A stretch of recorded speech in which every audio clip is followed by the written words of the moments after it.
All right, guys, I told you that I'd come in at the end of the day and give you the tricks to recruiting. So I'm only going to give you a few tips today. So these are some freebies for you. But here's the key. We just got done with a killer workout. And so that recruiting principle even worked tonight. Says I signed up a brand new family. Started out with a person that came in with just one person in their family that was kind of interested in it. The young man was a little bit shy, so kind of coaxed out the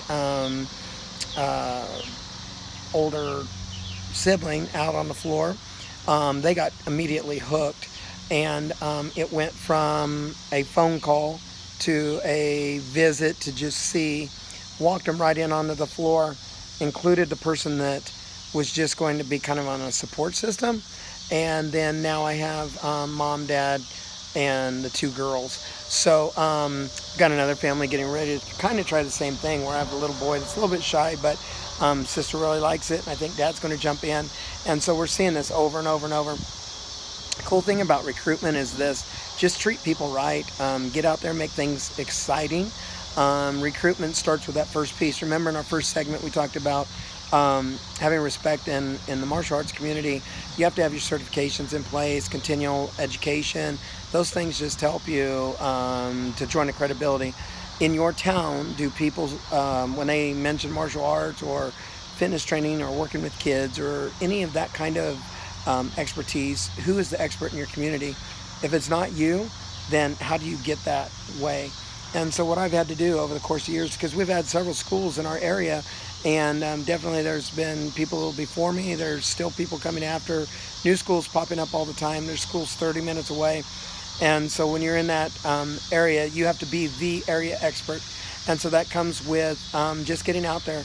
It's cost me thousands of dollars because I've had to go out there, I've had to take time away from my family, I've had to participate in seminars, clubs, clinics, got the education I needed, got my college degrees and things like that you had to do, and get out there and do the physical network, things like that.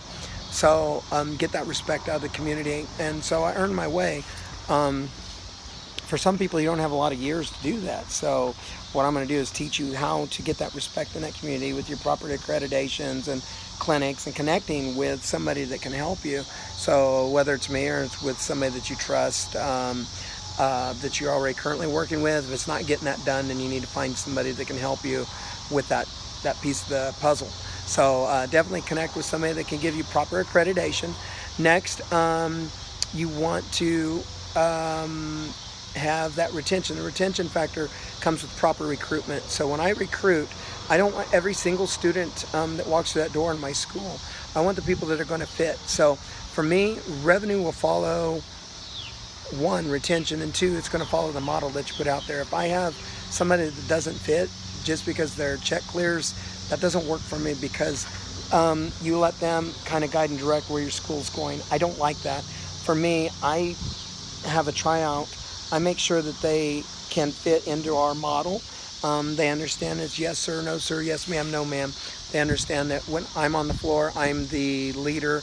Parents have to go home with their kids at the end of the night, and if you have a parent that's constantly telling them, hey, pay attention, keep your hands up, change your stance, and then they go home and they hear that over and over and over, the kid's going to get burned out and quit.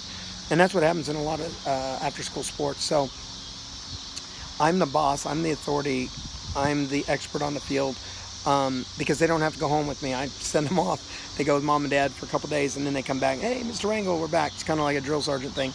So anyways, so that's going to help build your retention. And then recruitment piece comes by, mine's all been by word of mouth, guys, over the course of a lot of years since 1993 to present. And so what I do is I put out a great product. I treat my people right. I make sure that they're top quality instruction. I make sure that the accreditations are there. And then I just go after multiple family members, as far as I don't have one generation or two generations now. I'm working on 3 generations in some families. Recruitment is have your moms and dads holding pads. They'll get a feel, they'll get a taste for it. You'll see that I have a champions class for my kids that are competitive. I have my combatives class for the dads that want to, or for business people or soldiers, military. I have that level. I have my fighter class, my MMAs. Those guys fight smoker fights, amateur, some pro. And then I have my family martial arts. I have everybody in that class, so they could be age 4 years old all the way to 60 years old. And what we do is we come in together as one group. After we get them warmed up and we go through basics, we split off to micro groups. And then I have instructors set up for different areas. And you start recruiting that way. And then you influence the influencers. How do I get my funnels? You go to trade shows, you do different things, you connect with your high school, your junior highs, your elementaries, your homeschools. Get in with the administrators, get in with the college level, get in with the athletic directors. They'll help you. They want programs that are going to benefit their kids and benefit this community. Get with law enforcement. They have to trust you. They're not going to just endorse somebody that, fly by night, or, hey, I'm a martial arts 20th degree black belt. That doesn't motivate somebody to endorse you. What motivates is that they see that you're heart, you're passionate, you're putting out a great product, and you're not nickel and diming people. If you do those things, it's constant recruitment. Then you have to call, you have to follow up, you have to email, you have to talk, you have to be there, you have to be able to answer questions, because people will look them up and they're going to know a little bit about it, but just enough to kind of not know. So your voice is to influence them. So anyways, this is just kind of the little tip in the iceberg. I can go through how to gate so that you know, okay, this month, next year, I need to be at this number. I can show you how to get into places, how to open that gatekeeper, the door. I can show you the proper path to get in there, and then how to retain those students that you do get. Because the bottom line is, you want to recruit wisely. You want the right type of people that fit into your facility. When you do that, I promise, you'll see your aim go from here to here. So don't be afraid of taking that step. Once you take that step, once you make the phone call and take a deep breath and get into the system, it's all about system and process. When you do that over and over again, it becomes second nature. It's just like your martial arts, but your job is to teach martial arts. You need somebody that you can train to help do the recruitment piece. Your job is to answer those questions, get them on the floor, teach them, give the best, awesome classes you possibly can.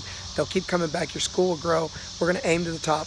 We're always in motion, action in motion, achievement in motion. Have a powerful day. My number is 316-727-6663.